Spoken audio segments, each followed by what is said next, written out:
agora nos convida a cear. Com celestial maná, que de graça Deus nos dá, vem faminto tua alma saciar. Vem cear, o mestre chama, vem cear. Mesmo hoje tu te podes saciar. Poucos pães multiplicou, água em vinho transformou. Vem faminto a Jesus, vem cear. Os discípulos a voltar, sem os peixes apanhar, mas Jesus os manda outra vez partir. Ao tomar a praia então, vem no fogo peixe e pão, e Jesus que os convida a cear vem. Vem cear, o mestre chama, vem cear. Mesmo hoje tu te podes saciar. Quantos pães multiplicou, água em vinho transformou. Vem faminto a Jesus, vem cear. Paz, igreja, paz do Senhor Jesus. Hoje eu vim trazer um ensino para vocês sobre a digníssima. O melhor jantar que temos, ou a melhor refeição. Estamos falando hoje de Santa Ceia, né? Hoje vou trazer para vocês a mentira que as pessoas hoje cometem ao ceiar, né? O que será que Jesus ensinou? O que foi a verdade? Por que a ceia ela é tão hoje jogada de um lado e para o outro de forma diferente de comunhão e de forma diferente de estabelecer o culto da ceia, né? E vamos ver por que estão batendo tanto na ceia, né? Como é que tão lindo esse hino? Poucos pães multiplicou, água em vinho transformou. Vem faminto a Jesus, vem cear. Que lindo, né, igreja? Paz, igreja, paz do Senhor Jesus a todos os irmãos e irmãs. Bom, hoje eu vim trazer um ensino rápido para vocês. Eu prometo que não vou perder muito tempo aqui, né? A gente não perde tempo, a gente ganha, né? Mas às vezes eu estou tirando o seu tempo, a sua atenção. Mas eu quero dizer para vocês, hoje passando rápido para afirmar sobre uma questão muito, muito séria. E hoje eu acordei, né? Falei, Deus, o que eu vou fazer hoje? E aí veio a palavra na minha cabeça, Santa Ceia. E eu preciso trazer para vocês o que aconteceu com a Santa Ceia, o que está acontecendo com a Santa Ceia, de grave, tá? Muito grave. E por sinal, muitas pessoas não conseguem entender que a ceia não começou, né, depois de Jesus. Logicamente que não. A ceia vem desde o Velho Testamento. Nós vamos saber de onde que ela surgiu, para que ela veio, qual é a simbologia do vinho, qual é a simbologia do pão, e vamos entender por que muitas pessoas, pastor, será que eu vou para o inferno se eu não tomar Santa Ceia esse mês? Será que eu não tomando ceia eu vou para o céu, vou para o inferno, eu vou ser condenado? De forma nenhuma. Nós vamos ver aqui o que é o exemplo da ceia e por que nós ceiamos e por que nós festejamos esse dia. Lembrando também que o que nós devemos entender é que muitas pessoas não conseguem, meus irmãos, interagir no respeito da ceia. É porque a ceia, começou a renite, a ceia ela está acima de um culto normal, a ceia está acima de qualquer celebração pascual. A ceia realmente ela é algo muito, muito, muito importante para a nossa vida diante com Deus. Então, eu queria trazer para vocês, se você está com a Bíblia aí, pega a Bíblia assim, em perca de tempo, abre comigo a Bíblia Sagrada, né? Glória a Deus, aleluia, né? Pega a Bíblia aí, glória a Deus, vamos lá. Eu vou trazer um versículo que vocês vão falar assim, mas pastor Júlio, esse versículo o senhor vai trazer e vai falar de ceia sobre esse versículo? É daí que começa, por isso que esses ensinos aqui são diferentes, né? Por isso que esses ensinos nossos são diferentes dos demais ensinos, tá certo? Muitas pessoas não foram notificadas, né, infelizmente, né, mas vamos lá. Olha o que está escrito aqui. Vamos pegar João, capítulo 6, versículo 51. Abre comigo aí, que através desse versículo eu vou trazer para vocês algo que está escondido na Santa Ceia. Tá certo? Através desse versículo eu vou trazer para vocês aquilo que vocês ainda nunca pararam para pensar. Tá certo? Vamos lá. João 6, versículo 51. Diz assim: eu sou o pão vivo que veio do céu. Se alguém comer desse pão, viverá para sempre. Este pão é minha carne, que eu darei para minha vida, para o mundo. Ou seja, eu sou o pão que veio do céu, se alguém comer este pão, viverá para sempre. Este pão é a minha carne, que eu darei pela vida do mundo. Vamos lá. Jesus afirmando que ele é um dos itens da mesa. Agora, o que devemos lembrar que se você não sabe, Abraão ceiou com Melquisedeque, né? Abraão quando começa essa tradição, né? A Bíblia diz que o rei de Salém, né? Melquisedeque era o rei de Salém. E uma coisa interessante que eu estava vendo aqui, é muito forte quando o Espírito Santo está falando com a gente. Eu estava vendo algo interessante. O Melquisedeque era como se fosse um sumo sacerdote, bem respeitado nas regiões de Sodoma. E ali, o Melquisedeque, foi aquele que colocou, ou seja, não somente a bênção veio do céu, mas Melquisedeque abençoou Abraão. E você tem uma ideia? Melquisedeque, olha só que forte isso aqui que eu vou falar para vocês, vocês nunca ouviram falar sobre isso. Melquisedeque era o rei de Salém, tá certo? Abraão encontrou com ele em Salém. Ele é bem respeitado, tudo, era um rei muito respeitado pelo seu chamado divino. Interessante que Abraão tinha uma promessa. Né? Você sabe muito bem que agora Abraão vai ter que entrar em Canaã. A origem agora é da terra que Deus preparou Canaã. Lembrando que Canaã era habitado por homens maus, né? Que era também da descendência de Cão, que Noé maldiçoou nos filhos dele, Cão. É da descendência de Cão. Então, vamos ver interessante que Jerusalém, olha só que forte. Abraão trazendo o exemplo de Jesus, né? E Salém, era o rei de Salém, Melquisedeque. Olha que forte, olha que tremendo. Se você ligar as palavras Jerusalém, você vai ver duas palavras interessantes. G de Jesus e Salém. Salém, termina com Salém, que é também, olha, é muito interessante a Bíblia, é muito tremendo. E ali Salém é a cidade onde o rei Melquisedeque governava. E onde Abraão foi, olha que interessante, Jerusalém, Salém, né? Termina com Salém, onde Abraão foi o primeiro contato com ele, com Melquisedeque. Muito forte isso que eu passei para vocês, interessantíssimo. Bom, vamos lá. Então vocês sabem muito bem que quando Abraão chegou lá, né? Melquisedeque abençoou Abraão, né? Abençoou Abraão. Isso é para vocês quiserem acompanhar, tá certo? Vocês podem pegar em Gênesis 14, 19, tá bom? Você vai ver as bênçãos de Abraão, começou ali. E quando o Melquisedeque abençoou Abraão, eles chamam Abraão para tomar vinho e pão. Ali, o que acontece ali? Quando começa esse ofício entre Abraão e o Melquisedeque, a gente começa a entender que era um plano divino lá na frente, Deus preparar o pão e preparar o vinho. Era necessário que a gente pudesse entender outra coisa interessante, que eu vou traçar aí um pouquinho agora, mas para vocês entenderem. Quando Abraão pega Isaac, ele fala assim, você vai fazer, eu vou fazer o sacrifício, mas cadê o cordeiro? Deus proverá. Quando Abraão coloca Isaac na pedra e vai fazer um cutelo, um anjo fala, Abraão, não faça isso. Mas aí sabe o que é interessante? Que do lado de Abraão, do lado do sacrifício da pedra, tinha um cordeiro preso em meio aos espinhos. Olha que interessante. Cordeiro e espinhos. Se você for analisar bem, Abraão estava dando seu único filho e também tinha um cordeiro preparado para o lugar de Isaac. Ali Deus estava mostrando o quê?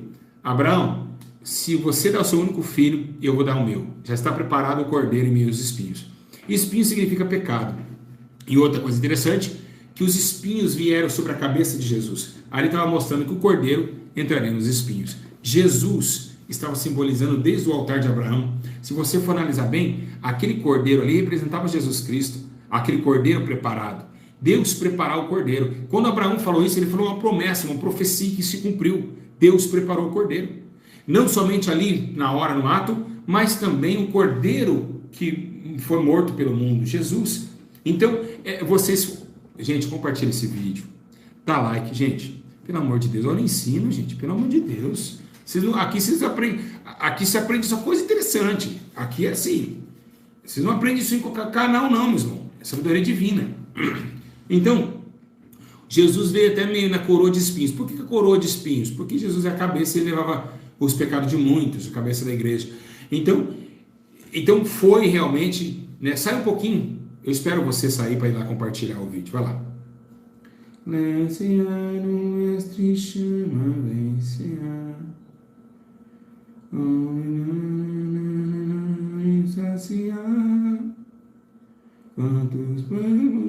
já voltou? Beleza.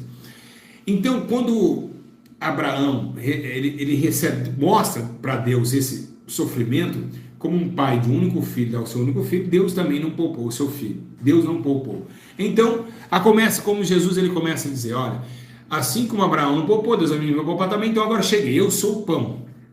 Legal. Eu sou o pão vivo que veio do céu. Peraí, o pão estava morto? Não, estava vivo. Mas peraí, um pão vivo, o que faz um pão vivo? O pão vivo, ele é interessante, porque o pão vivo, ele não precisa ser levado... Nossa, agora foi forte demais. Posso falar? Posso falar o que eu acabei de receber aqui? Posso falar? Posso falar mesmo? De verdade? Eita glória! Eita glória! Vou falar, hein?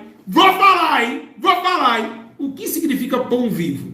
O pão que você pega, você é dirigido por homens. Você coloca em mesa que você quiser. O pão não tem vida, você que dirige ele.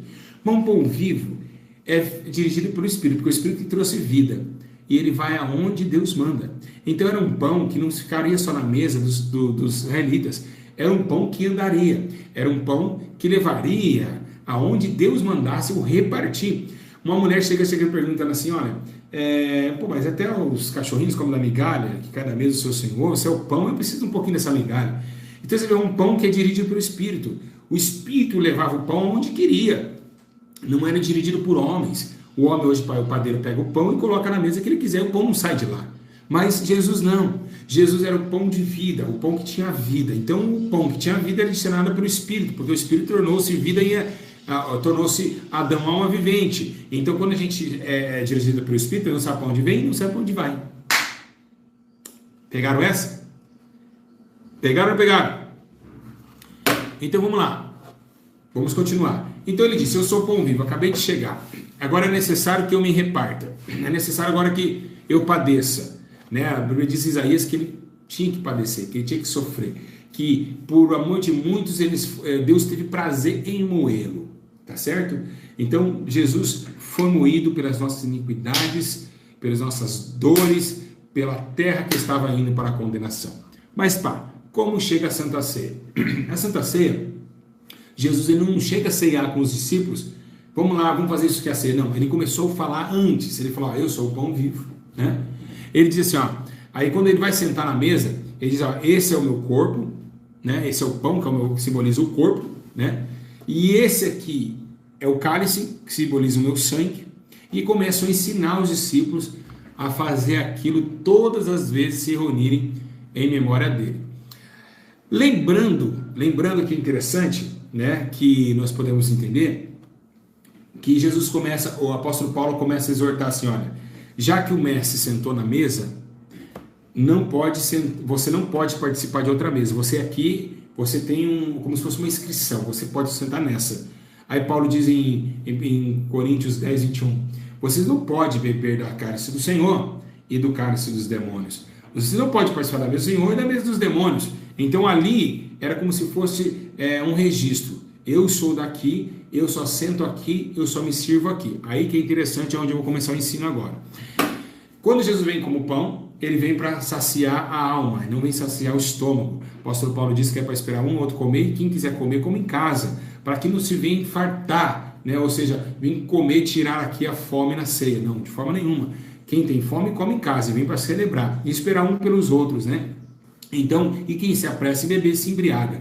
Então, agora, a mesa dos demônios e a mesa de Jesus está às postas. Então, do mesmo jeito que Paulo diz que Jesus tem a Santa Ceia, Satanás também tem sua Santa Ceia. E aonde podemos afirmar que Satanás tem sua Santa Ceia? Claro que podemos. Satanás tem suas festas para comemorar que ele é rei. O carnaval, por exemplo, é a festa de Satanás. Nós temos também as festas que estão andando por todo o Brasil, comemorativas da carne, festas que trazem todo tipo de poder das trevas, tanto do pecado e da morte. Então ele tem o seu tempo de ceiar. O carnaval é uma Santa Ceia anual, né, para Satanás. Então Paulo começou a dizer que algumas festas também, é isso que ele quis dizer, que algumas festas também que tinha em Roma, né, nós sabemos nós que teve muitas festas pagãs da época, e ali era a mesa e era a ceia dos demônios. Assim como era uma festa, os discípulos sentarem e falarem com Jesus, comerem do corpo, tomarem do seu sangue. Então Jesus começou a ensinar, dizendo para eles: agora então é o seguinte, vocês estão passando um momento muito delicado na vida de vocês. Vocês não têm poder nenhum para me receber dentro de vocês. Ainda não. Mas, enquanto eu estiver com vocês, vocês vão ceiar e depois de ceiar também fazer isso em memória do meu sacrifício. Porque agora, esse corpo meu vai entrar dentro do corpo de vocês. Esse sangue meu vai circular na veia de vocês. Então agora, quem não come da carne, não bebe do sangue, não tem vida em vós mesmos, porque eu sou a ressurreição e a vida. Quem crê em mim, ainda que esteja morto, ele vai viver. Então agora, começa agora os discípulos repartir o pão, repartir o corpo do Senhor, né? E por que repartiu o corpo do Senhor? O que significava a repartição do pão? Alguém sabe? Não. Também não. Também não. Também não. Também não. Errou também. Também não. Também não. E também não. Quando se reparte o corpo do Senhor, nós estamos falando de um corpo, não estamos? Então, se estão repartindo o pão, estão repartindo os membros do corpo. O apóstolo Paulo diz: não vou saber se vocês são membros do corpo de Cristo? Eita glória! Eu dou esse gritinho aqui, mas esse gritinho é porque minha garganta... É isso. Quando reparte o corpo na ceia, reparte os membros da igreja, a igreja, porque a cabeça é Cristo. Então, cada um é um membro. Você aqui é o braço, a perna, o pé, a canela, o pescoço. É um membro repartido, gente. Glória a Deus. E ali começa a repartir a igreja. Nossa, que inteligência, Luiz Guilherme. Não é sabedoria divina. Eu já falei para vocês que só nesse canal que vocês pegam essas coisas. Vocês não vai ter outro canal que ensina coisas profundas assim. Então ele separa. A igreja separa ali. Paulo diz lá na frente: vocês são membros de Cristo, cada um é um membro. Eu sou um braço, você é o corpo. Então foi separado o corpo do Senhor, dirigido por uma cabeça. Embora seja que devemos ter, como João Batista foi decapitado, eu acredito que se colocasse a cabeça de Jesus no lugar do corpo de João Batista seria bem melhor. Porque aí a igreja seria inteligência, poderosa, santa, e aí denunciava o pecado. Mas, como a igreja está corrupta, infelizmente não vai ser uma igreja de tão poder assim para condenar o pecado. Mas enfim, então agora ele separa o corpo, ele vai entregando pedaços do seu corpo para a igreja se unir em um só detalhe, que é uma cabeça a Cristo. Então, por que de Jesus nós tivemos que comer primeiro o pão e não beber primeiro o cálice? Alguém sabe? Por quê? Porque é o seguinte: o sangue dele é muito santo e é precioso. Então não tem como você tomar o sangue primeiro, porque o seu corpo não está preparado para receber esse sangue. Então, primeiro comemos o corpo dele, para o corpo dele receber esse sangue aqui dentro de nós. A gente não pode, de forma nenhuma, tomar o sangue primeiro, porque o nosso corpo não tem poder para receber o sangue de Jesus. Então primeiro tem que ser o corpo, para quando nós engolir o corpo receba o quê? O sangue, aleluia, glória, glória, glória, glória, glória. Então humanos não eram dignos de tomar sangue primeiro, né? Não tem corpo para isso.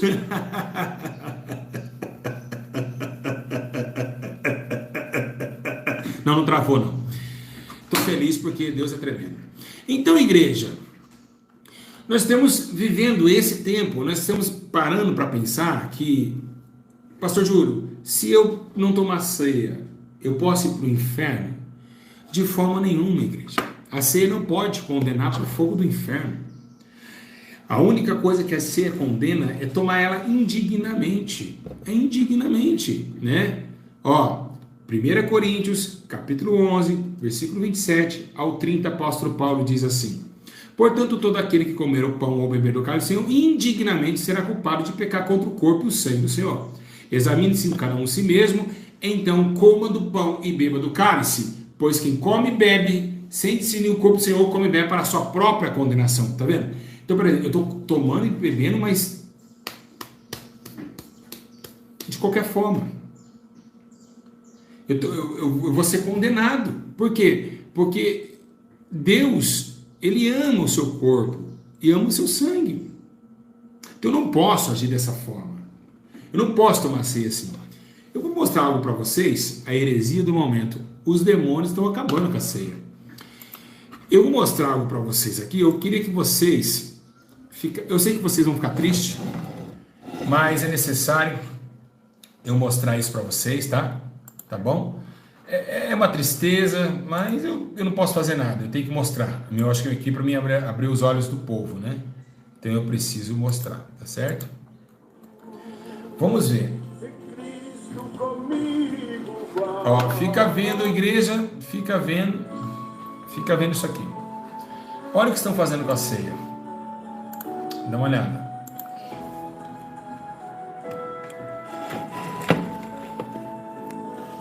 Cristo já nos preparou um manjar que nos comprou e agora nos convida a cear. Eles estão trocando de cálice, dá uma olhada. Olha isso, gente. Olha lá, eles trocam, olha lá. Um joga no copo do outro. Olha que coisa maligna, demoníaca, ó. Olha lá, o copo dele eu jogar no outro, ó. Ó. Todo mundo lá, ó. Dá uma olhada, gente. Fica vendo. Eles trocam o cálice. Olha que coisa maligna. Fora da Bíblia. Olha quantas pessoas cegas, não discernindo o corpo do Senhor, meus irmãos. Quem está entendendo? Não estão conseguindo discernir o corpo do Senhor, meus irmãos. Amém? E é o que estamos vendo hoje, nos dias de hoje. Não estão discernindo mais. Se a Bíblia está falando, o homem a si mesmo, eles pegam o cálice, trocam o cálice, jogam o teu cálice em cima do meu cálice. Mas peraí, o que é o cálice? Cálice é a sua dor, cálice é o seu sofrimento. O que a Bíblia diz? A Bíblia diz que Pedro, Tiago e João, um quer sentar à sua direita, outro quer sentar à sua esquerda. Mas peraí, alguém vai tomar o cálice que eu vou beber?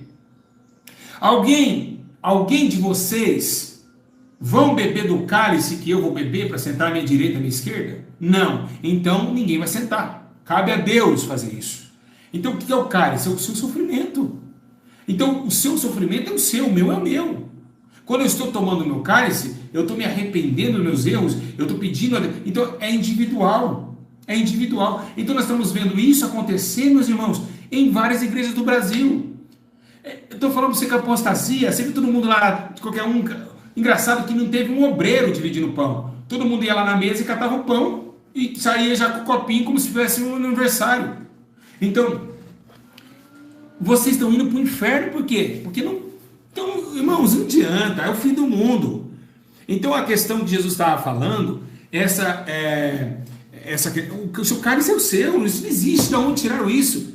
Na onde os discípulos mudaram o cálice? Na onde? Na onde que eles falaram, Pedro, vamos brincar, saúde? E nada disso, era um respeito. Todos estavam, quem sabe, naquela mesa, todos estavam com a cabeça fechada, baixada, dizendo, ele vai partir, ele vai embora. Ele vai embora.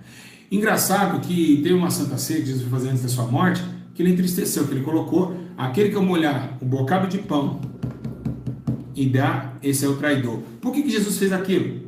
Jesus fez aquilo porque é o seguinte, se ele desse só o pão seco, ele daria só o corpo. Judas, eu estou te dando o meu corpo e estou te dando o meu sangue. Toma. Vou molhar aqui, ó. Toma. Toma, Judas. O meu corpo e o meu sangue para você pagar. Toma. Então ele molhou o corpo. Ele deu só o sangue, ele deu o corpo também. Então, cabe a nós começar a interagir na sabedoria do Espírito. Porque vocês estão vendo que a ética da ceia foi mudada. Ah, quem não toma Santa Ceia vai ficar em disciplina. Onde se viu isso? O cara não ceia, o cara fica... O pastor vai lá e joga uma disciplina no cara. Poxa, mas espera aí, outra coisa errada também, é errado, eu fazia muito isso, mas está errado. Peça perdão e vamos tomar ceia. A Assembleia de Deus faz muito isso, está errado, vou pedir perdão e vou tomar ceia, ué, mas espera aí, quem tem que sentar na mesa são os discípulos preparados, tem que haver uma preparação já na vida cotidiana. Aí eu faço tudo, peço perdão, tomo ceia, depois volto. Está errado. Tem que ter uma preparação. Se esse mês você não está bem, não ceia. Não vai lá pedir perdão na cara de Paula, não. Vai para a caverna, vai orar, vai para os montes, chora. Quando você estiver bem, aí você vai ceia. Mas na hora, pedir perdão. Que isso? Aonde, irmão, na hora. Aí Deus perdoa, tchau. Examinar o homem a si mesmo não é pedir perdão. Examinar se realmente estou preparado para tomar a ceia. E a preparação não vem de um dia, uns segundos, pedir perdão e vou tomar a ceia. Não, é um tempo de consagração, é um tempo de vida com Deus, é um tempo mas Deus perdoa. Poxa, gente, então daqui a pouco vai entrar no céu, peço perdão, já entro pelas portas. Não é assim que funciona. Nós sabemos que a Assembleia de Deus faz isso, está errado. Vai, vocês aí, peça perdão, pede para Deus perdoar vocês. Ceia não é para remissão de pecado, meu amigo. Ceia não é para ficar pedindo perdão. Ceia é para estar preparado para aquele momento. Pedir perdão é através do arrependimento. Não existe isso. Eu fiz muito isso, meus irmãos. E Deus me cobrou. Não, se eu não estiver preparado, eu nem tomo. A CCB toma uma ceia uma vez por ano. Agora eu posso tomar Santa Ceia todo dia? Pode. O quê? Pode. Mas porque foi na Páscoa, na festa do Judá. Não tem nada de Páscoa aqui. Estamos falando de um culto que celebra a vinda de Jesus Cristo e a sua morte. É isso que nós temos que entender. Tá certo? Se eu quiser lembrar todo dia que Jesus morreu, eu faço ceia todo dia. Eu posso ceiar sozinho? Claro que pode. O que Jesus falou aqui? Quando se reunirem. Paulo falou, quando se reunirem. Nem toda vez que vão se reunir. Paulo diz, quando vocês se reunirem. Porque não era toda vez que eles se reuniam. Tá certo? Não era todas as vezes. Lá em 1 Coríntios 11, 20 e 22 fala, quando vocês se reúnem? Quando? Tem hora que vocês não vão conseguir se reunir. Paulo mesmo andava sozinho. Ele poderia ser, pode. Porque a Bíblia fala assim, a Bíblia fala assim, quer ver? Eu vou mostrar aqui, eu vou trazer um versículo muito interessante para vocês aqui, né? Eis que estou à porta e bato. Se alguém ouvir minha voz e abrir a porta, eu entrarei e cearei com ele e ele comigo. Então quando eu estou ceando, eu não estou ceando sozinho. Eu estou ceando com Jesus. Aí que é o problema. Entrarei e cearei com ele e ele ceará comigo. Amém? Então a participação de todo mundo junto não se quer dizer nada, porque nós somos a igreja. E por isso Judas estava fisicamente com Cristo e traiu ele. Então a questão da ceia é espírito. Eu posso fazer uma ceia aqui online e você receber em casa. Tá certo? Então, se alguém abrir, eu cearei com ele e ele comigo. Então vocês nunca vão estar sozinhos ceando, gente.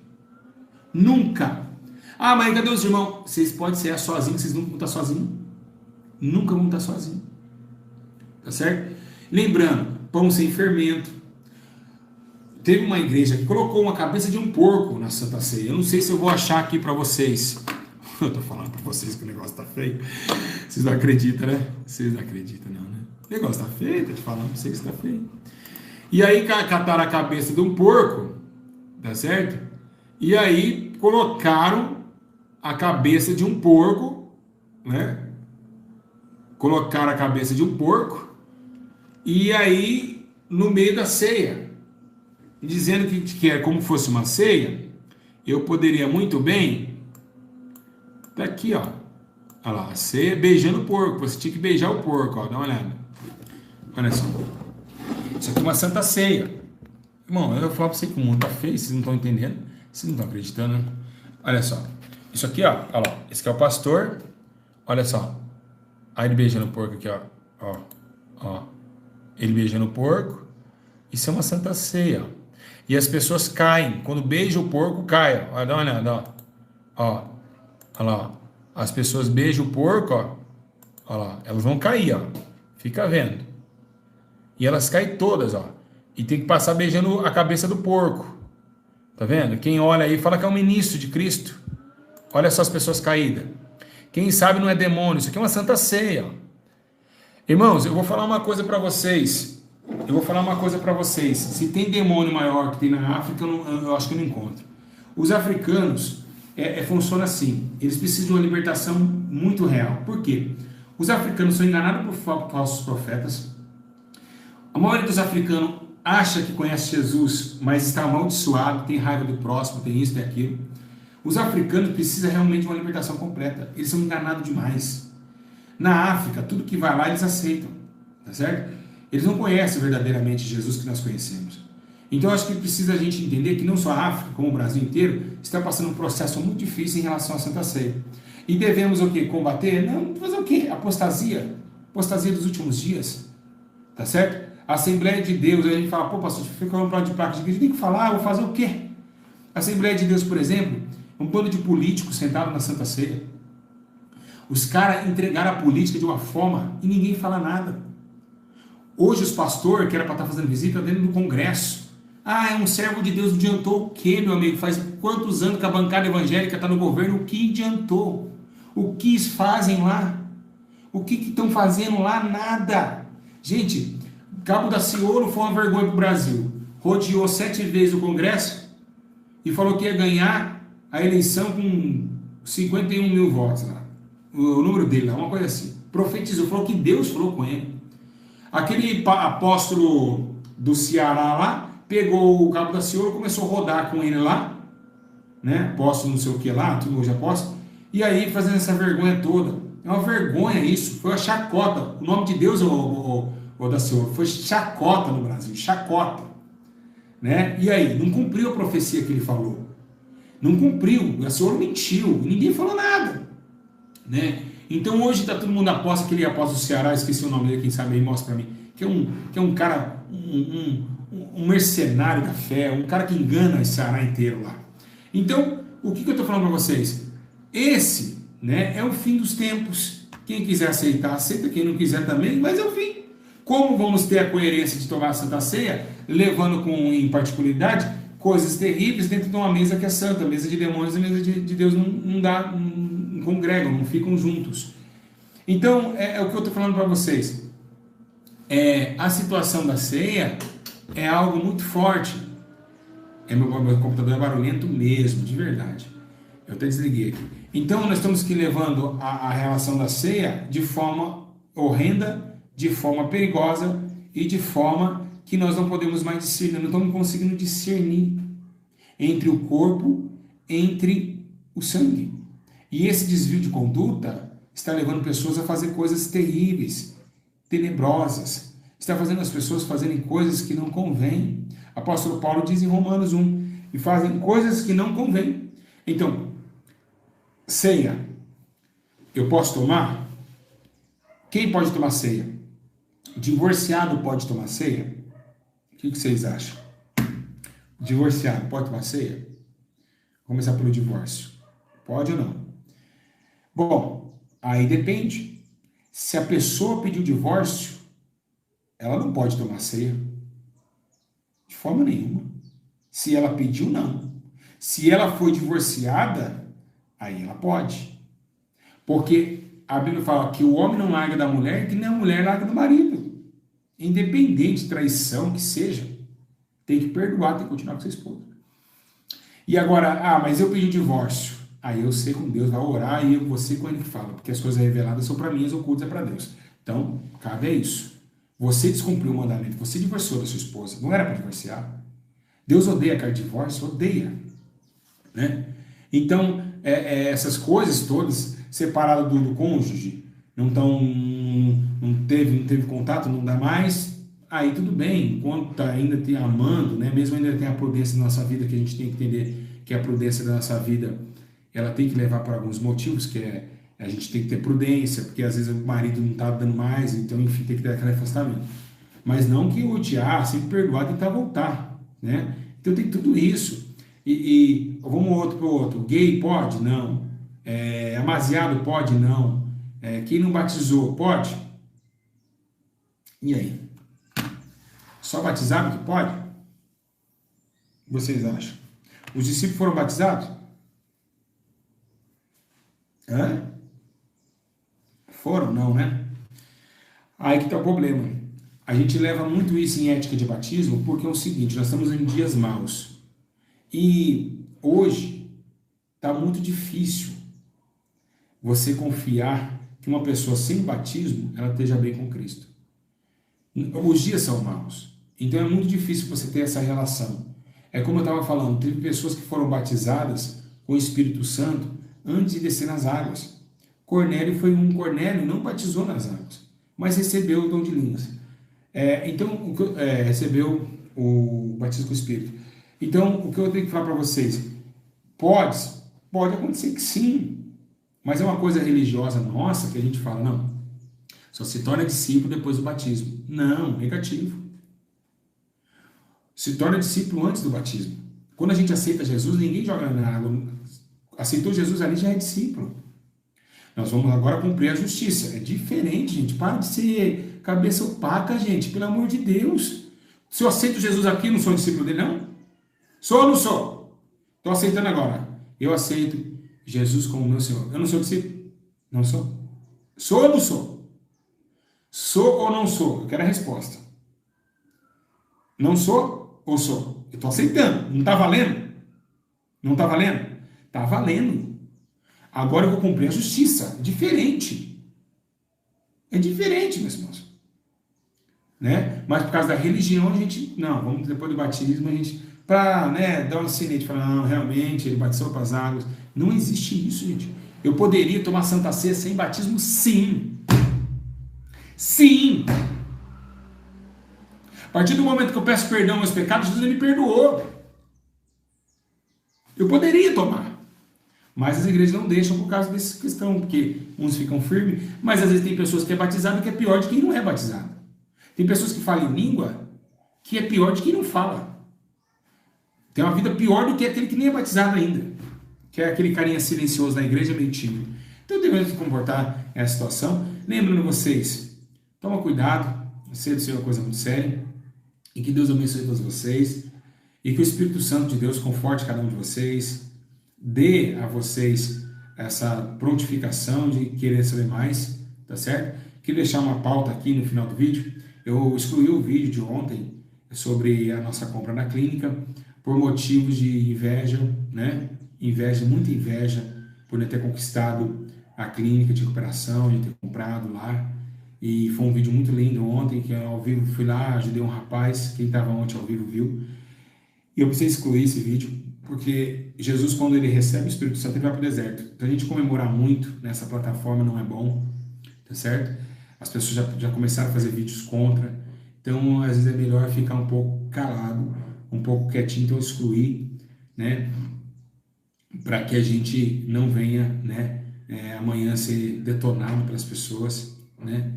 E eu espero que vocês tenham gostado dessa live. Quem gostou, diga eu amei. Escreve amei quem gostou.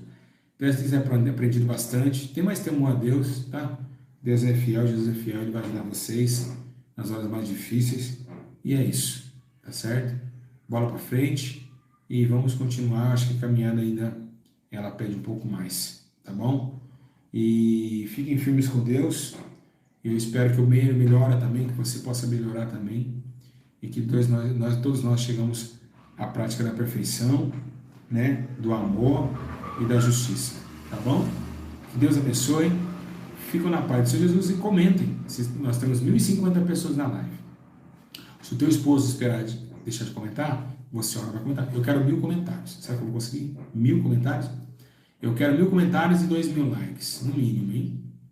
1.000 comentários dizendo realmente foi um ensino maravilhoso. Um grande abraço. Deus abençoe. Fiquem na paz do Senhor Jesus. E que Deus vos dê a direção em tudo. Que o Espírito Santo está aqui para isso. Paz, igreja! Deus abençoe a todos. Comentem e compartilhem. Paz. Amo vocês. Até a próxima.